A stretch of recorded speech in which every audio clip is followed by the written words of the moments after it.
A new report looking at the culture inside the U.S. Navy says that our sailors are not battle ready. Several high-profile incidents prompted the scrutiny. Last August, a fire destroyed a ship that was at port in San Diego. Before that, 2 destroyers were involved in collisions at sea, and the Navy also lost 2 crafts to the Iranian Navy in the Arabian Gulf. The investigation was commissioned by Senator Tom Cotton and Representatives Mike Gallagher, Jim Banks, and Dan Crenshaw. It was conducted by a former admiral and a retired Marine general. They interviewed 77 current and former sailors and officers, mostly anonymously. The deep dive found a number of systemic problems affecting the surface Navy. Here to talk to us about the report, we're joined by Jason Beardsley. He's the Executive Director of the Association of the United States Navy. Jason, welcome. Thank you for having me.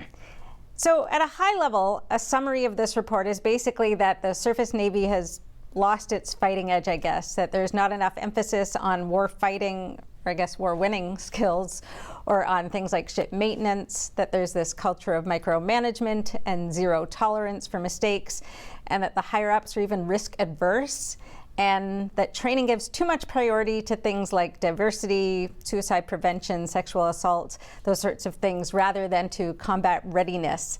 So what I want to know from you, is there anything in this report that's surprising to you?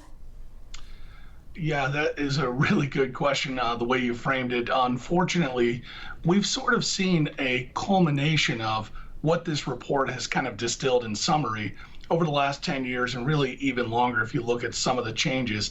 So the report does a great job of providing what I'll call the sort of the forensics of what we see at the surface level, which is some mishaps at sea, some collisions, and then we see a lack of sort of training, and we're losing our surface warfare officers, so our retention is down, which means our morale is hurting. So all these problems that have been somewhat cataloged generically for about 10 years or so are now becoming more salient as a report like this gets into the details.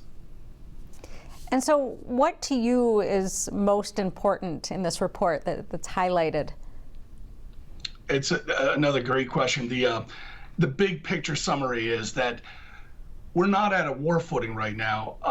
With respect to Afghanistan and Iraq, and those are withdrawal at this point, we're not in a constant war fighting position. And it's in this space that we're finding mishaps at sea that are very tragic. Ships colliding with other ships. We're seeing senior level officers that don't have the training that they are supposed to get as junior level surface warfare officers.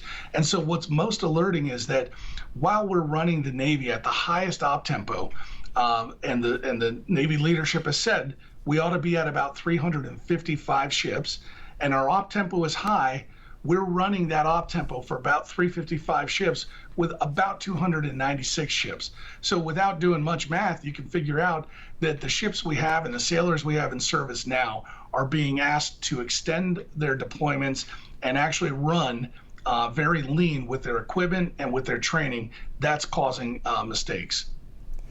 And so in your mind, the report focused a lot on not just, being stretched thin in those areas, but actually not doing adequate training in those areas, training on other things, but they just didn't feel like they're training for war and winning a war. Is that your sense too?